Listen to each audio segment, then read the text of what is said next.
A power sitting inside your mouth right now that could either build the most magnificent future you've ever imagined or completely destroy everything you've worked for. And the tragedy is most people don't even know it's there. I was sitting with a man some months ago, brilliant mind, incredible potential, the kind of person who lights up a room when he walks in, but his life was falling apart. His marriage was crumbling, his business was hemorrhaging money, his children wouldn't talk to him. And as we sat there, I didn't need him to tell me what was wrong. I already knew, because every 5 minutes, something was coming out of his mouth that was killing his future before it could even arrive. He would say things like, "Nothing ever works for me. I always fail at business. My wife doesn't respect me anyway." And I'm listening to this man essentially pronounce curses over his own existence, wondering why his life looks exactly like the script. He keeps reading aloud every single day. See, there's something you need to understand about the mechanism of words. Words are not just sounds that disappear into the atmosphere. They are seeds. They are creative forces. They are containers of power that begin to establish realities the moment they leave your lips. And the problem with most people is they treat their mouth like it's a garbage disposal, just throwing anything and everything into it without considering what is producing on the other side. Your mouth is the gate through which your future enters or exits. It's the bridge between the invisible realm of potential and the visible realm of manifestation. And if you don't learn to control what comes through that gate, you will spend your entire life wondering why you're not experiencing the breakthroughs. You keep praying for, keep believing for, keep working for. There was a young woman in my community, extremely gifted, talented beyond measure. She could sing, she could lead, she had administrative skills that made her invaluable to any organization. But she had this one problem. She couldn't keep information to herself. You could tell her something in confidence at 9 a.m. and by 2 p.m. 14 people knew about it, each one getting a slightly different version with her own commentary added. At first, people were gracious. They would laugh it off. Oh, that's just how she is. But over time, something shifted. Opportunities that should have come to her started going to other people. Doors that should have opened for her remained shut. Relationships that could have blessed her life began to distance themselves, and she couldn't figure out why. One day, she came to me frustrated, almost angry. Why is it that people with less talent than me are getting promoted? Why am I being overlooked? Why do I feel stuck? And I had to tell her something that wasn't easy to hear. Your gift has taken you to rooms that your mouth has disqualified you from staying in. You see, the issue wasn't her ability. It was her inability to recognize that some rooms you enter require more than talent. They require character. They require discretion. They require the wisdom to know when to speak and when to seal your lips. And until you learn that certain blessings cannot flow to a person who cannot be trusted with sensitive information, you will keep experiencing this cycle of getting close to breakthrough, but never actually breaking through. The principle I'm sharing with you today is not about being silent all the time. It's not about becoming a person who never speaks. It's about understanding that there is a time to speak and a time to refrain from speaking. There is a season where your words are required, and there is a season where your silence is your greatest weapon. Think about it. When a seed is planted in the ground, what happens? It goes into darkness. It goes into silence. It goes into a place where nobody can see it, where nobody can examine it, where nobody can comment on it. And in that secret place of hiddenness, something powerful is happening. Roots are going down. Foundations are being established. Strength is being built in the invisible realm, so that when the plant finally breaks through the surface, it can sustain what's about to manifest above ground. But what do most people do? They plant a seed today, and tomorrow they are digging it up to show people.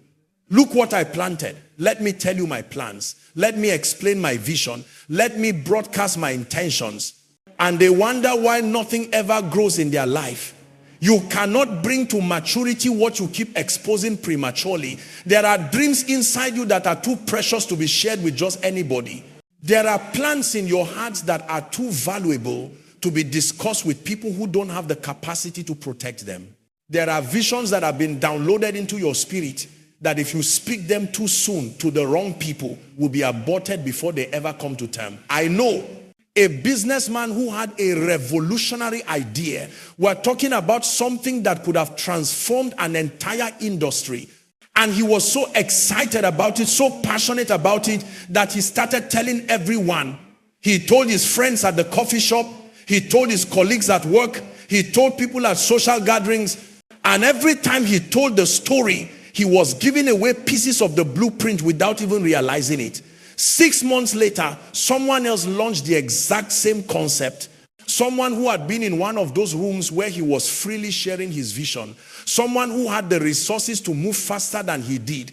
Someone who understood that when a person gives you their idea, they are giving you their future. And some people have no problem stealing it.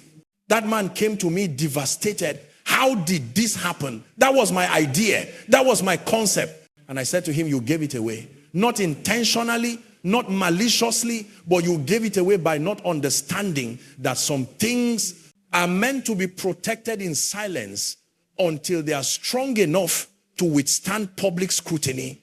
Here's what you need to understand. The enemy of your destiny is always listening. Not just spiritual enemies, though that's real, but practical enemies. People who smile in your face but don't want to see you win. People who sit at your table but don't have your best interest at heart. People who act like they're celebrating you but are secretly studying you, looking for weaknesses, waiting for information they can use against you. And the way you protect yourself is not by being paranoid. It's not by trusting no one. It's by being wise. It's by recognizing that discernment is not optional, it's essential. It's by understanding that just because someone asks you a question doesn't mean you are obligated to answer it. Just because someone wants to know your business doesn't mean you have to give them access to your blueprint. There's a story I heard about a farmer who had the most productive land in his region. Year after year, his crops would flourish while everyone else struggled. People would come from everywhere to ask him his secret. What do you do differently? What fertilizer do you use? What's your planting strategy? And he would smile, be gracious, but he would never give them the full answer. Some people thought he was being selfish. Some people thought he was being prideful. But years later, after he had trained his son and passed the farm to the next generation, the son revealed the truth. My father wasn't keeping secrets out of selfishness. He was protecting what took him decades to learn, because he knew that information in the wrong hands or information given to people who hadn't paid the price to value it would be wasted. You see, there's a principle here that most people miss. Not everyone deserves access to your process. Not everyone has earned the right to understand your methods. Not everyone should know your struggles, your strategies, or your seasons of preparation. Because there are some people who will take your testimony and use it as ammunition against you. There are some people who will take your vulnerability and weaponize it. There are some people who will take your transparency and turn it into gossip. And I'm not telling you to become a close-hearted, suspicious person. I'm telling you to become a wise person.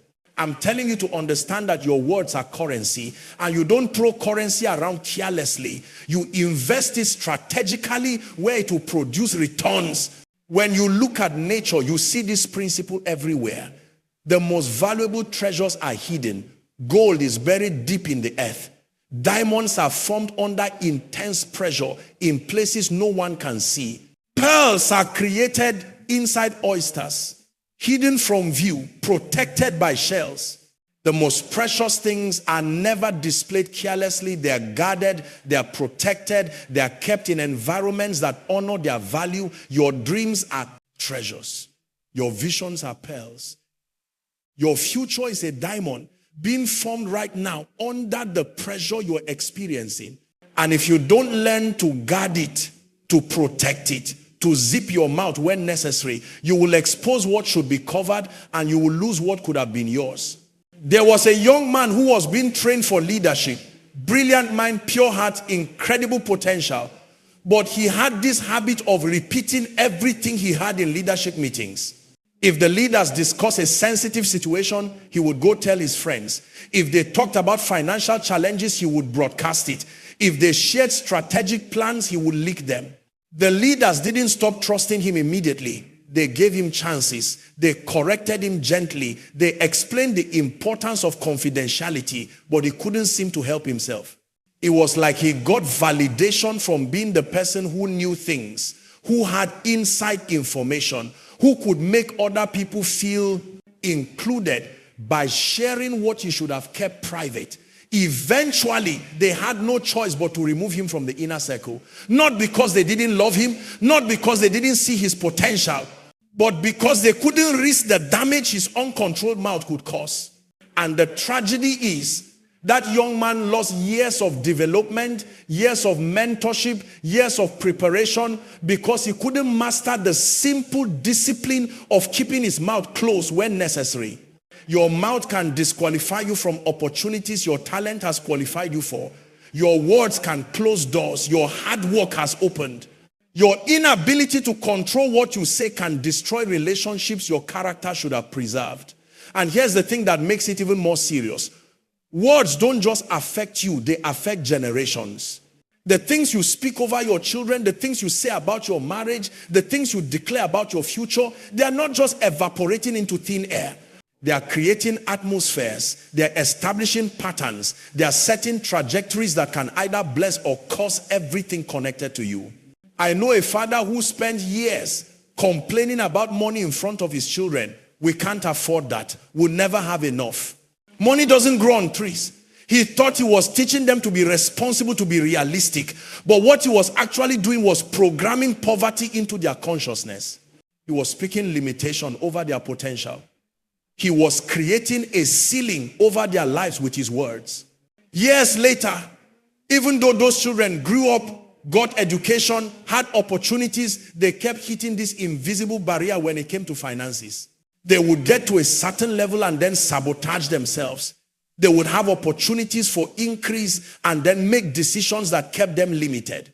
And it wasn't until they went through deep healing and renewing of their minds that they realized they were living out the script their father's words had written over their lives.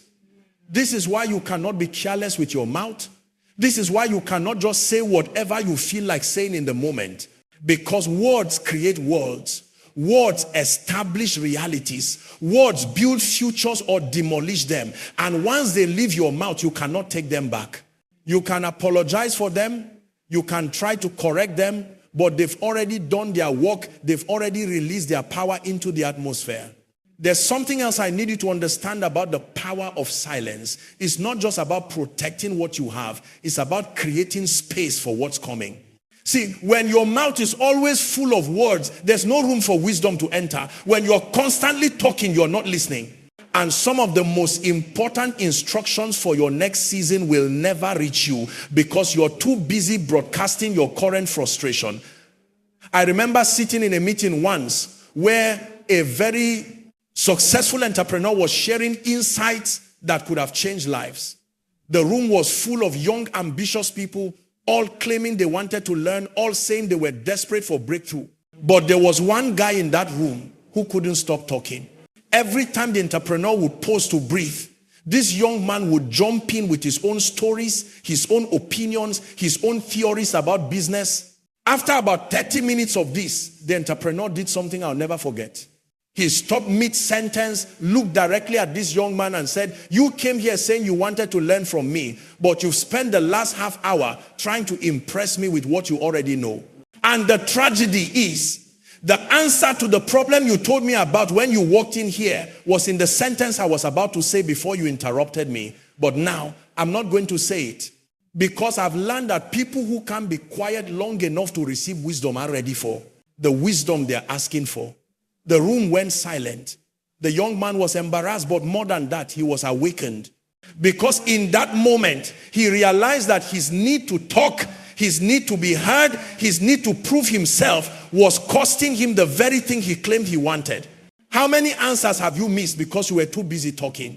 How many solutions passed you by because your mouth was too full of complaints to receive instruction? How many relationships could have blessed you, but you talked yourself out of them by saying too much, too soon, too carelessly? There's a principle in nature that most people overlook. The empty cup gets filled, but the cup that's already overflowing with muddy water has no room for fresh water. Your mouth is like that cup. If it's always overflowing with negativity, gossip, complaints, and careless words, there's no space for the life-giving words, the wisdom-filled words, the destiny-shaping words that need to flow through you. I knew a woman who was going through the most difficult season of her life. Her husband had left her, her finances were in shambles, she'd lost her job, and her health was deteriorating. Everyone expected her to fall apart. Everyone expected her to be bitter, to be angry, to be constantly talking about how unfair life had been to her. But she did something that shocked everyone who knew her. She became quieter, not depressed quiet, not defeated quiet, but intentionally, strategically quiet. She stopped explaining her situation to everyone who asked. She stopped defending herself against rumors. She stopped trying to get people to understand her side of the story. And instead, she directed all that energy toward rebuilding. She woke up early and spent hours in meditation and prayer before anyone could dump their opinions on her.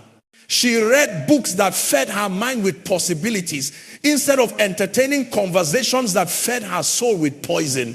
She protected her emotional and mental space like it was the most valuable real estate in the world, and something remarkable happened.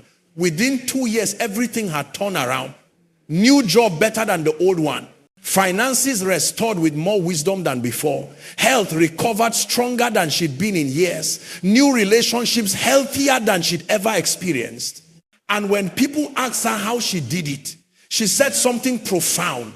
I realized that the enemy wasn't just trying to destroy my life with the circumstances. He was trying to get me to destroy it myself with my mouth. And I refused to partner with him. You see, there's a war happening right now over your future, and the primary battlefield is your mouth. The enemy knows he can't stop you by force. You're too resilient, too determined, too covered by grace. But he can stop you by getting you to speak against yourself.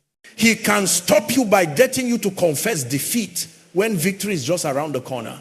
He can stop you by getting you to announce your giving up right before your breakthrough was about to manifest. There was a time in ancient history when a group of people were under siege. The enemy had surrounded their city, cut off their supplies, and was waiting for them to starve. But inside the city, there was a prophet who told them tomorrow there will be abundance. Tomorrow food will be so plentiful that prices would drop to almost nothing. It was impossible. It was illogical. It made no sense given their current circumstances. And there was one man, a leader, someone with influence, who heard this prophecy and said out loud, that's impossible. Even if windows opened in heaven, this couldn't happen. He spoke doubt. He spoke impossibility. He spoke against what was about to manifest. And the next day, the prophecy came true. Abundance came exactly as predicted. But that man who spoke against it, he saw it with his eyes but never tasted it. He died in the very moment of breakthrough because his mouth had disqualified him from the blessing his eyes were witnessing. How many blessings are you disqualifying yourself from right now with the words you're speaking? How many miracles are you blocking with the doubt you're confessing? How many opportunities are passing you by because the atmosphere around you is so thick with negative words that nothing good can penetrate it? Here's what I've learned. Your mouth will either be a magnet for blessings or a repellent. It will either draw good things toward you or push them away.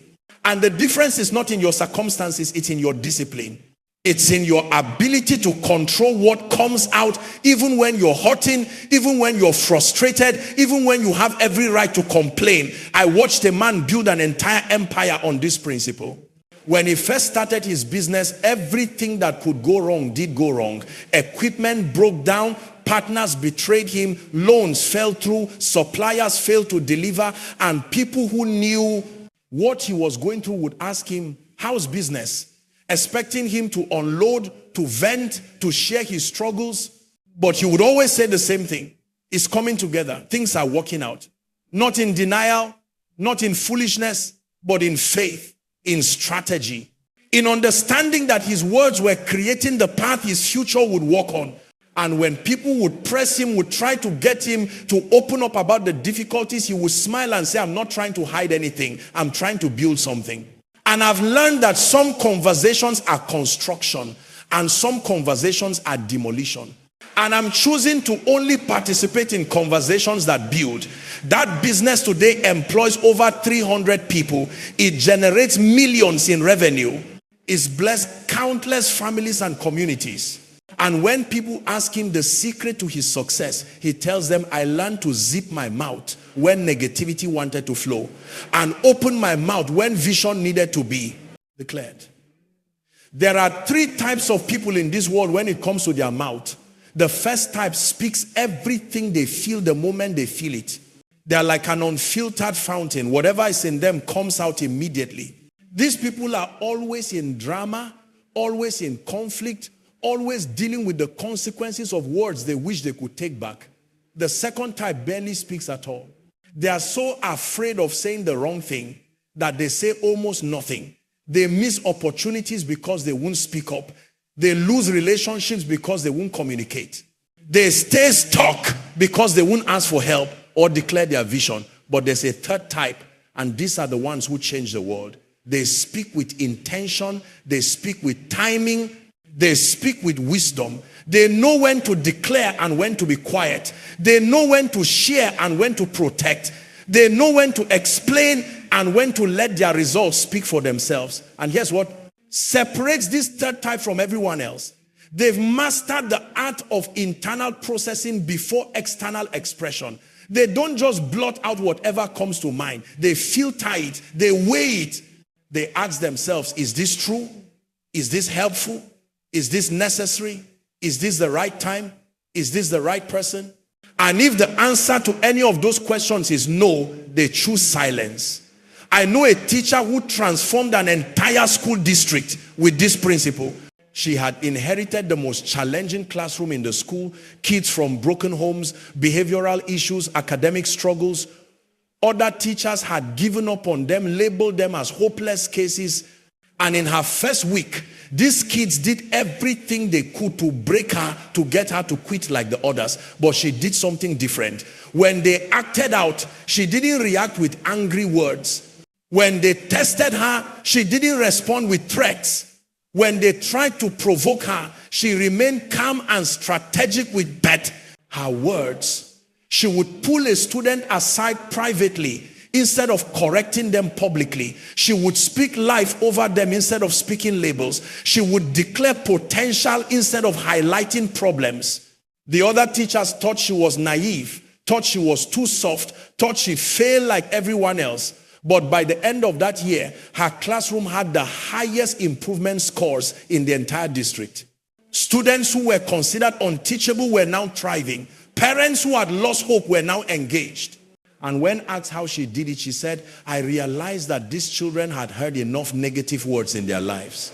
What they needed was someone who would zip their mouth when it came to criticism and open their mouth when it came to encouragement. Your words have the power to transform environments. They have the power to shift atmospheres. They have the power to breathe life into dead situations or to speak death over living ones. And until you truly grasp the weight of that responsibility, you continue to use one of your most powerful tools carelessly. Think about the relationships in your life right now. How many of them are struggling because of careless words?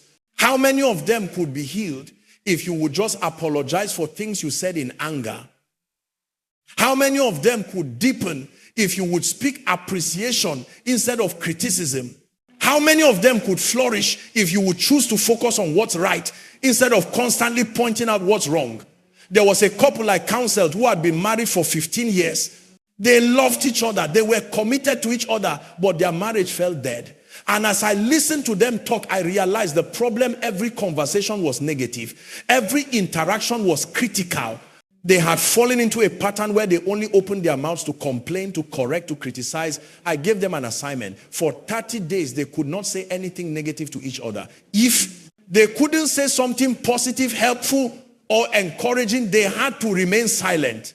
The first week was torture for them. They realized how much of their communication had become toxic. But as they continued, something began to shift. They started noticing good things about each other again. They started appreciating small gestures.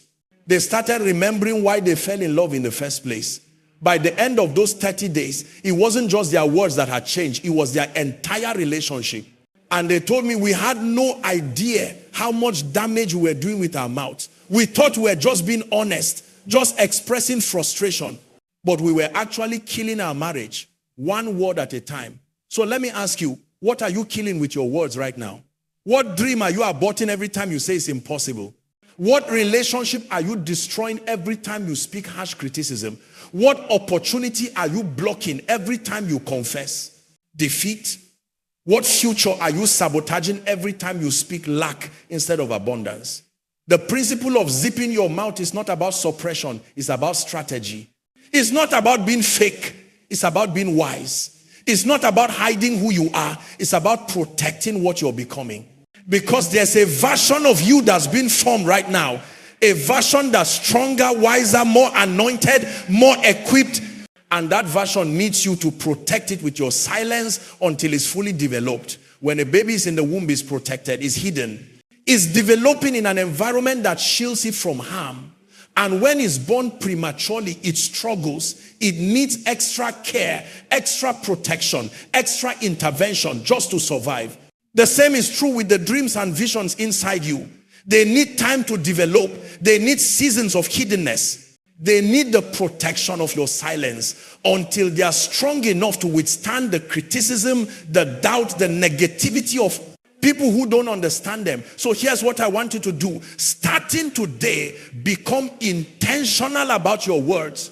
Before you speak, pause. Before you share, think.